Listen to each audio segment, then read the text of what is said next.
Have you ever gotten stuck in the past? I know that I have. You can free yourself from the constraints of your past and pave the way for a promising and radiant future. Stick around with me and I'll guide you through the process that I go through to let go of the past.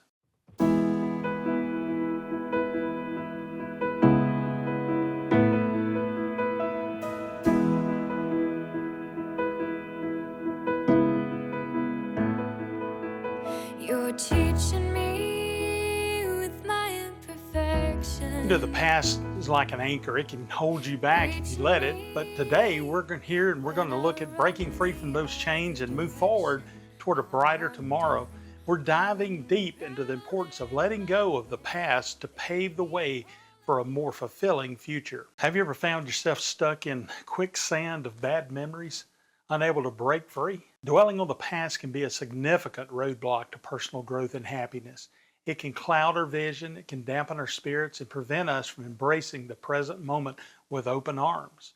Reflect on how past mistakes, regrets, or failures have led you to feelings of guilt, shame, or maybe inadequacy. These negative emotions can become heavy burdens that hinder our ability to move forward. I want to introduce you to somebody that made a difference and changed their life, that triumphed over their past. And his name's Carl. He grew up in a turbulent household where he faced neglect and abuse almost every day. For years, he carried the pain and resentment with him, and this affected his relationships and self worth. However, Carl decided one day to turn his painful past experiences into a passion for helping others. He rededicated his life to God and went to school to become a counselor. He devoted his life to guiding others through their struggles and showing them the path to healing by following biblical principles. Isaiah 43:18 and 19 says this: Forget the former things, do not dwell on the past. See, I am doing new things. Now it springs up. Do you not perceive it? I am making a way in the wilderness and streams in the wasteland. The pivotal moment always comes when we consciously decide to release the grip of the past and step into a new chapter of our lives.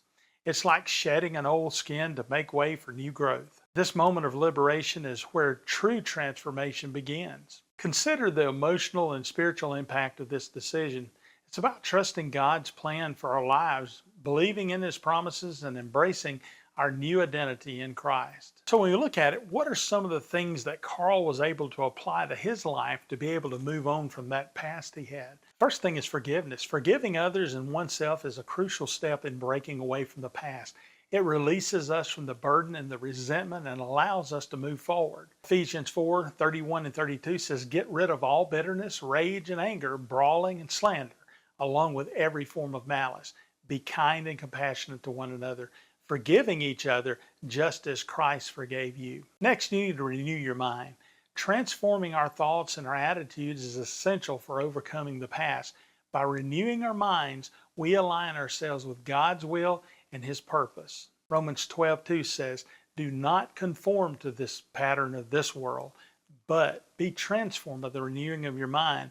Then you will be able to test and approve what God's will is, His good, pleasing, and perfect will. Next, trust God's plan.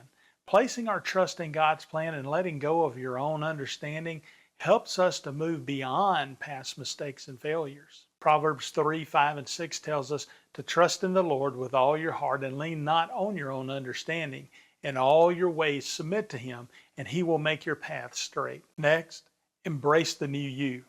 Accepting that we are new creations in Christ allows us to leave the old behind and live in the new identity God has given us. 2 Corinthians 5:17 teaches us this: Therefore, if anyone is in Christ, the new creation has come. The old is gone, the new is here. Next, focus on the future. Pressing on towards future goals and the promises of God helps us not to dwell on the past. Philippians 3:13 and 14 says, Brothers and sisters, I do not consider myself yet to have taken hold of it, but one thing I do, forgetting what is behind and straining toward what is ahead, I press on toward the goal to win the prize for which God has called me heavenward in Christ Jesus. Then seek God's guidance. Continually seek God's guidance through prayer and His Word And it ensures us that we stay on the right path and, we don't fall back in those past behaviors. Psalms 32:8 says, I will instruct you and teach you in the way you should go. I will counsel you with my loving eye on you. Then lastly, receive God's grace. Accepting God's grace and mercy allows us to let go of the guilt and shame from the past sins, knowing that we're forgiven and loved by God. Romans 8:1 says, therefore, there is now no condemnation for those who are in Jesus Christ. To wrap things up, I kind of want to summarize what our key point was here today, and I hope it's crystal clear.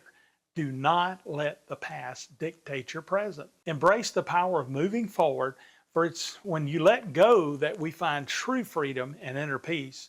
Letting go of the past allows us to live fully in the present and move towards the future with hope and confidence.